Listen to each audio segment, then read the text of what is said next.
शिवरायांचा पुतळा पडल्याप्रकरणी माफी मागतो, एकदा नाही तर 100 वेळा शिवरायांच्या चरणी डोकं ठेवून माफी मागेल, मुख्यमंत्र्यांची प्रतिक्रिया। काल अजित पवारांनी माफी मागितल्यानंतर आज मुख्यमंत्री शिंदेंनी सुद्धा माफी मागितली। प्रत्येक गोष्टीमध्ये भ्रष्टाचार करता निदान छत्रपतींना तरी सोडा, शर्मिला ठाकरेंची सरकारवर टीका। तर पोकळ पुतळा कोणी समुद्र किनारी उभं करतं का, शर्मिला ठाकरेंचा संताप। राणेंच्या विरोधामध्ये पुण्यात ठाकरे गटाचं जोडे मारो आंदोलन।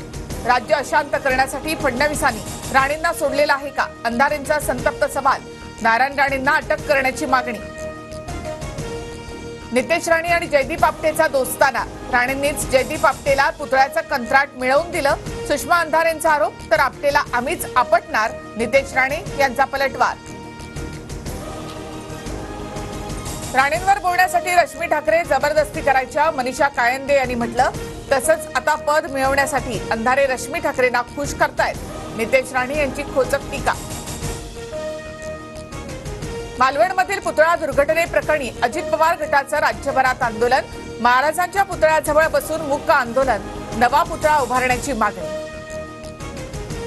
आंदोलन करण्यापेक्षा अजित पवारांनी राजीनामा द्यावा, संजय राऊतांची टीका। तर सरकार फक्त कमिशन खाण्यासाठी बनवलं आहे का, नाना पटोलेंचा संतप्त सवाल। मालवण पुतळा दुर्घटना प्रकरणामधील शिल्पकार जयदीप आपटे आणि कंत्राटदार चेतन पाटीलचा पोलिसांकडून शोध सुरू। आरोपींचा शोध घेण्यासाठी कॉल डेटा रेकॉर्डचा वापर।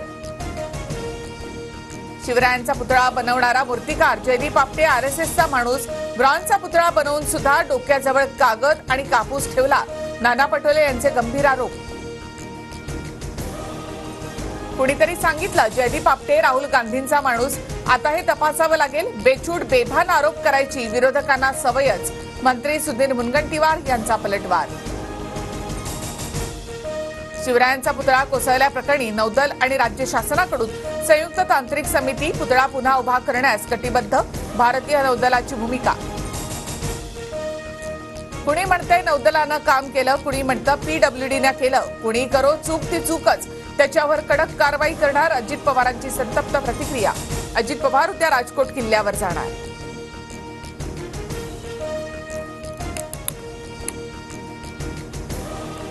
छत्रपती शिवाजी महाराजांचा पुतळा 1:18 कोसळला। वेल्डिंग कमकुवत असल्यामुळे बसवल्यापासूनच पुतळा हलत होता, प्रत्यक्षदर्शींची TV9 मराठीला माहिती।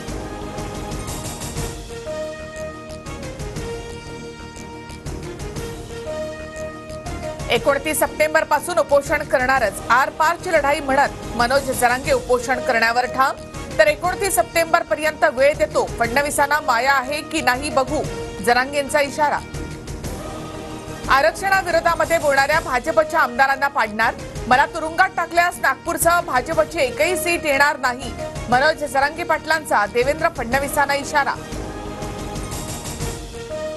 रावसाहेब दानवेंनी माझ्यावर केस करायला लावली, आता तुझा कुणी उमेदवार उभा राहू देत, मग दाखवतो कचका, जरांगेंचा रावसाहेब दानवेंनाही इशारा।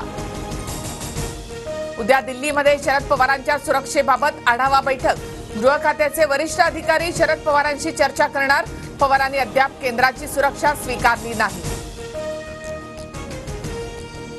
दादांच्या भूमिकेवरून वाटतं ते तिसरी आघाडी करतील, तिसऱ्या आघाडीमध्ये मनसे देखील असू शकते, रोहित पवारांचं विधान। तर तिसरी आघाडी करून मतं खाण्याची भाजपची रणनीती, रोहित पवारांची टीका। चिपळूणमधील ध्वजस्तंभ लोकार्पण सोहळ्यात भास्कर जाधव नाराज, सकाळी 11:30चा कार्यक्रम 1:30 वाजेपर्यंत सुरू न झाल्यामुळे जाधव संतापले, हक्कभंग आणणार असं म्हणत अधिकाऱ्यांना सुद्धा फटकारलं। शिवसेना आमदार संजय गायकवाड यांची गाडी पोलिसांनी धुतल्याचा व्हिडिओ व्हायरल, तर पोलीस कर्मचाऱ्यांनी उलटी केली, त्यानंतर गाडी धुतली, संजय गायकवाड यांचं स्पष्टीकरण।